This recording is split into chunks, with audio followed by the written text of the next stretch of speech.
With Naviloq, we can create different versions of plans, forecasts, budgets, and scenarios depending on our needs. Here, we look at creating a new planning version. Planning versions are managed in the Planning Version view, which can be accessed from the main menu. We click Planning Versions, after which a view of all current versions opens up. A new version can be created by clicking Create New.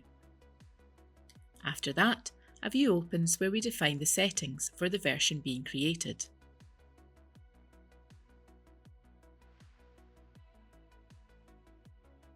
We give the version a name and a description.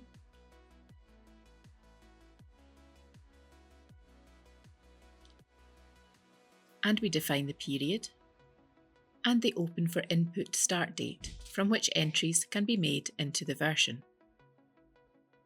For example, if the version start date is in March and the open for input state is in April, then March will be visible in the version, but it will not be possible to enter numbers. Next, we define which models we want to include in the version. In this case, we'll just select the profit and loss model.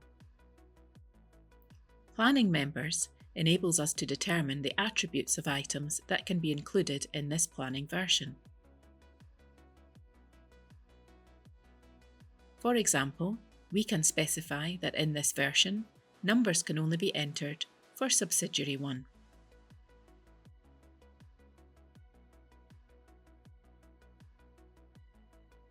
Using copy data rules, we can copy base data to the version either from actuals or from another version. In this case, we want to copy numbers from the previous forecast version, so we select Existing Version and Forecast 1. After that, we choose which period to copy, the date to and from, and map the source version's measures to the target version's measures.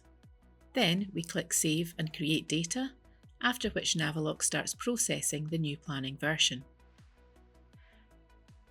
When the version status is up to date, then the version is ready and numbers can be entered into it. We open the planning dashboard. From the filter, we select the version we created, Forecast 2.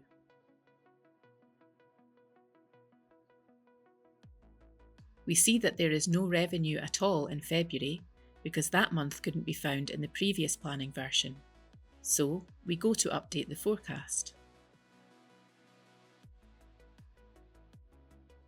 And now, if we want to make forecast updates, we can open, for example, the Sales Non-Recurring Account group and change our forecast for the remainder of the year. Once we are done, we click Save and Refresh Others, and then we see that the inputs we made are visible in the charts above.